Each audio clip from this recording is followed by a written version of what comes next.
Episode start होता है तो 1991 में टैंग को वो लेटर मिल जाता है जो कि चैंग ने इसे लिखा था, ये जानने के लिए कि क्या ये मेरी माँ है या नहीं। इसने इसे एक मुहावरा भेजा होता है जो कि सिर्फ उसकी माँ को आता है और उसकी माँ ने सिर्फ चैंग को बताया। ये लिखता है कि अगर आप मेरी माँ होंगी तो ये मुहावरा कंप्लीट कर पाएंगी।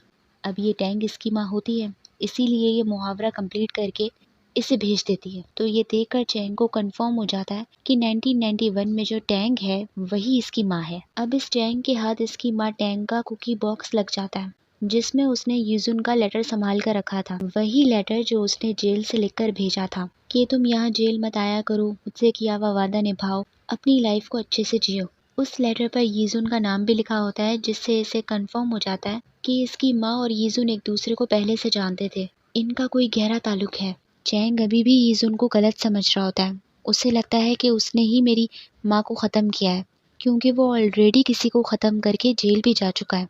तो ये फटाफट 1991 में टैंग को लेटर लिखने लगता है कि अगर यीजुन तुम्हारे आसपास है तो तुम उसे अवॉइड करो क्योंकि वही तुम्हें आगे खतरे में डालेगा। ऐसा कुछ लिखकर वो लेटर सेंड करने लगता है। नियान उसे रोकने की कोशिश करती है कि ऐसा मत लिखो, अभी कुछ भी कंफर्म नहीं है, मगर ये इसकी एक नहीं सुनता क्योंकि इसकी माँ टैंग की तो फ्यूचर में डेथ हो गई होती है, तो ये पास्ट में उसे लेटर लिखकर बचा रहा होता है। जब लेटर सेंड कर देता है उसके बाद इसके पास इस टीचर जिन की कॉल आती है क्योंकि इसकी माँ टैंग जिस स्कूल से पढ़ी थी वहाँ ये ऑलरेडी कांटेक्ट कर रहा था ताकि उनके पास्ट के बारे में पता कर सके। तो इसी के हवाले से टीचर जिन इन्हें मिलने बुलाती है जो कि अब काफ़ी ओल्ड हो चुकी होती है। ये बताती है कि यीजुन जिस कत्ल के इल्ज़ाम में जेल गया था वो टैंग से रिलेटेड था, वो भी इस केस में इन्वॉल्व थी, मगर लोगों की अफवाह ये है कि टैंग को बचाने के लिए यीजुन जेल गया। ये बताती है कि यीजुन टैंग को कभी नुकसान नहीं पहुंचा सकता, वो तो उसकी बहुत केयर करता था। अब यीजुन किसको ख़त्म करके जेल गया ये बात टीचर जिन को भी पता नहीं होती। ये इन्हें हाउ का कॉन्टेक्ट दे देती है कि ये यीजुन का बहुत अच्छा दोस्त था उस टाइम, इसे सब पता होगा, तुम लोग इससे बात कर लो। वहाँ 1991 में टैंग और यीजुन को उसका लेटर मिल जाता है जिसमें चैंग टैंग को बता देता है कि मैं आपका बेटा हूँ और कहता है कि आप उस यीजुन से दूर रहे, वो आपको खतरे में डालेगा। ये पढ़कर तो यीजुन शॉक हो जाता है कि ऐसा कैसे हो सकता है, इसने ऐसा क्यों कहा कि मैं तुम्हें खतरे में डालूंगा।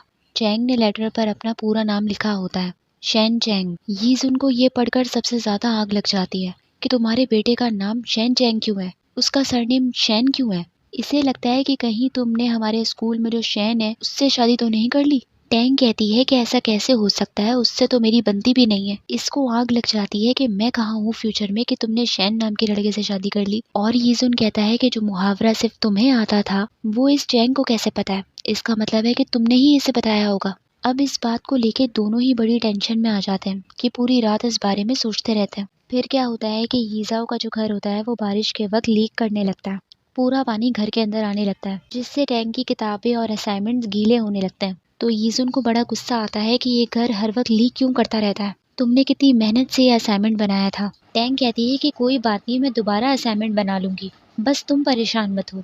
अब ये लोग जब बाहर आकर देखते हैं तो वो मेल बॉक्स गायब हो जाता है। ये देखकर इन दोनों की हालत पतली हो जाती है। ये हर जगह उस मेल बॉक्स को ढूंढने लगते हैं मगर इन्हें कहीं नहीं मिलता। यहाँ तक कि यीजुन उस मेल बॉक्स को ढूंढने के लिए पानी के अंदर तक जाने लगता है मगर टैंग इसे वापस बुला लेती है, इसे जाने नहीं देती। यीजुन सर पकड़ लेता है, उसे बहुत गुस्सा आ रहा होता है कि मेल बॉक्स ऐसे कैसे गायब हो गया, मुझे तो अभी इतने सारे सवाल पूछने थे। पूरा पानी जो है वो इलाके में भर गया होता है तो इन्हें ऐसा लगता है कि शायद मेल बॉक्स भी पानी के साथ कहीं बह गया है। फिर क्या होता है कि इन लोगों का जो स्टूडियो होता है वो पूरे तरीके से बन जाता है। आज उसकी ओपनिंग सेरेमनी होती है। ये लोग गुंडागर्दी का काम खत्म करके बाव के साथ अपने सारे ताल्लुकात खत्म करके खुद का बिजनेस स्टार्ट करते हैं। टीचर जिन भी बहुत खुश हो जाती है और ये सारे आपस में एक दूसरे के साथ पिक्चर्स तक खिंचवाते हैं। मगर बाव इन लोगों की जान इतनी आसानी से छोड़ने वाला नहीं होता। वो कहता है कि तुम लोग मेरे बगैर बिजनेस कैसे कर सकते हो। ये हमेशा इन्हें अपने अंडर ही काम करवाते रहना चाहता है, इसीलिए इनके स्टूडियो पर भी कब्जा कर लेता है कि अब से तुम लोगों का ये बिजनेस मेरा है। ये लोग सर पकड़ लेते हैं कि यार ये हमारी जान क्यों नहीं छोड़ा।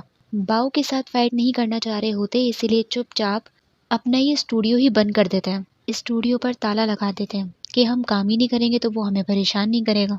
मगर ऐसा नहीं होता। जब वो लोग देखते हैं कि इसने स्टूडियो पर ताला लगा दिया तो ये लोग इन्हें तंग करने के लिए इनके घर वालों पर अटैक करते हैं। हाउ की गर्लफ्रेंड जिन पर अटैक करते हैं, उसको तंग करने लगते हैं। वहाँ टैंक की शॉप में आके गुंडागर्दी करने लगते हैं। शॉप में तोड़ फोड़ कर रहे होते हैं, जिससे डर के मारे शॉप का ओनर टैंक को नौकरी से निकाल देता है। यीजुन को कुछ पता ही नहीं होता। जब वो वापस घर आता है और टैंक को पहले ही घर के बाहर बैठा देखता है तो कहता है कि तुम इतनी जल्दी कैसे आ गई, तुम तो इस टाइम जॉब पे होती हो ना। वो उसे सब कहानी बता देती है कि तुम लोगों की किसी से लड़ाई चल रही है क्या, क्योंकि कुछ लोग आज दुकान पर आकर तोड़ फोड़ कर रहे थे, वो भी तुम्हारा नाम लेके। यीजुन समझ जाता है कि वो बाओ के आदमी होंगे, तो इसका इतना खून खौलता है कि उनकी हिम्मत कैसे हुई तुम पर अटैक करने की। अब वो हद से ज्यादा बढ़ रहे हैं, वो हमारे फैमिली मेंबर्स पर अटैक कर रहे हैं। ये फुल जोश में जाने लगता है लड़ने के लिए, मगर टैंग इसे रोक लेती है कि तुम ऐसा कुछ नहीं करोगे। उसे समझा बुझा के रोक लेती है। वहाँ बाओ के आदमी चा को धमकी देने आ जाते हैं कि अगर तुमने अपना ये स्टूडियो दोबारा ओपन नहीं किया तो हम टीचर जिन को नुकसान पहुंचाएंगे। ये सुनकर चा का खून खौल जाता है और वो उसकी गिरबान पकड़ लेता है कि अगर उसकी तरफ आंख उठाकर भी देखा तो मैं तुम्हें नहीं छोड़ूंगा। वो कहता है कि तो ठीक है ना, फिर हमारे साथ मिलकर काम करो। ये जबरदस्ती चा से गले मिलने लगता है, मगर इन्हें गले मिलते हुए टीचर जिन देख लेती है और इसे गलतफहमी हो जाती है कि चा फिर से इन गुंडे बदमाशों के साथ मिलकर काम कर रहा है या दोस्ती कर रहा है। अब जब तक चा अपने स्टूडियो को दोबारा नहीं खोल लेता तब तक ये लोग इन्हें परेशान करते रहते हैं। हाउ की गर्लफ्रेंड जिन ने छोटे से खाने की दुकान खोली होती है, वहां पर आकर तोड़फोड़ मचा देते हैं और उस पर भी हाथ उठाने लगते हैं। ये बात जब हाउ को पता चलती है तो वो तो डंडे लेकर पहुंचने लगता है बाओ के आदमियों से फाइट करने के लिए, मगर चा इन्हें जाने नहीं देता और रोक लेता है। यीजुन भी हाउ के साथ जाने लगता है उन्हें सबक सिखाने के लिए कि हम कब तक खामोश बैठे रहेंगे, वो हमारे सब्र का इम्तिहान ले रहे हैं। अब वो हमें नहीं बल्कि हमारी फैमिली को नुकसान पहुंचा रहे हैं। फिर भी चा इन लोगों को जाने नहीं देता और कहता है कि ये मामला मैं संभाल लूंगा। चा को टीचर जिन की फिक्र होती है कि कहीं ये लोग इस पर अटैक न कर दें, तो छुपके छुपके उसको फॉलो कर रहा होता है उसे प्रोटेक्ट करने के लिए। मगर वो उसे देख लेती है और कहती है कि क्यों फॉलो कर रहे हो तुम मुझे। ये इसको अभी भी गलत समझ रही होती है। इसे ऐसा लगता है कि ये अपनी लाइफ स्टेबल नहीं कर रहा, अभी भी गुंडागर्दी और गुंडे बदमाशों वाला काम ही करना चाहता है। टीचर जिन इसे बहुत पसंद करती है, इसके साथ दोबारा रिलेशनशिप में आना चाहती है, मगर गलत फहमी का शिकार हो जाती है और ना ही सच जानने की कोशिश करती कि तुम बाओ के आदमियों से क्यों मिल रहे थे। बस खुद ही एज्यूम कर लेती है कि ये कभी नहीं सुधरेगा और ऐसे ही रहेगा। ये भी इसे कुछ समझा नहीं पाता, ना वो कुछ समझना चाहती। चा सीधा बाओ के पास आ जाता है और अपनी फैमिली मेंबर्स को बचाने के लिए उससे सॉरी बोल देता है कि तुम प्लीज हमारी जान छोड़ दो। तो बाओ बड़ा चालाक होता है, कहता है कि अच्छा तो तुम मुझसे जान छुड़ाना चाहते हो, तो वो सिर्फ एक ही सूरत में हो सकता है, तुम्हें मेरा एक काम करना होगा। अगर तुमने वो काम सक्सेसफुली कर लिया तो तुम आज़ाद हो, मेरा और तुम्हारा ताल्लुक खत्म हो जाएगा। चाय इसकी ये बात मान लेता है। अब ये बात आकर ये इनको बता देता है कि हमें उसका आखिरी काम करना है। उसने मुझे कोई बड़े बड़े बॉक्स दिए हैं, वो हमें किसी को पहुंचाने हैं। ये सुनकर ये दोनों डर जाते हैं कि कहीं कोई खतरा तो नहीं, कहीं ये बाव हमें पुलिस केस में फंसा ना दे। मगर चा कहता है कि हमारे पास कोई और ऑप्शन नहीं है, हम बस सामान पहुंचाकर तुरंत वहां से निकल जाएंगे।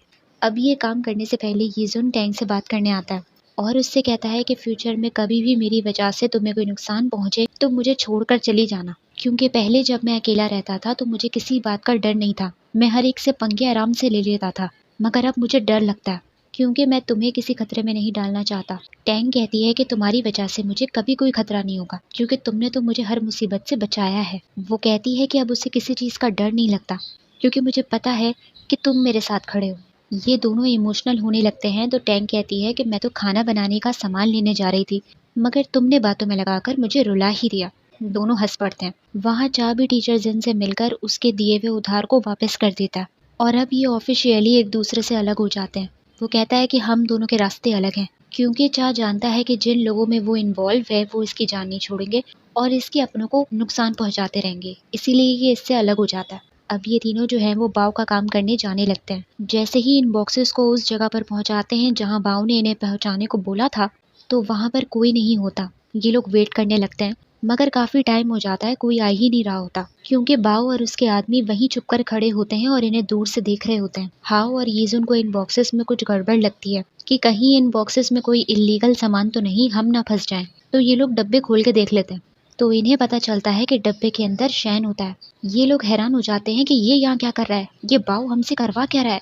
और यही एपिसोड खत्म हो जाता है। तो आप लोग मुझे बताइए आप लोग को एपिसोड कैसी लगी, लाइक कीजिए, सब्सक्राइब कीजिए और कमेंट भी कर लीजिए। Thank you so much.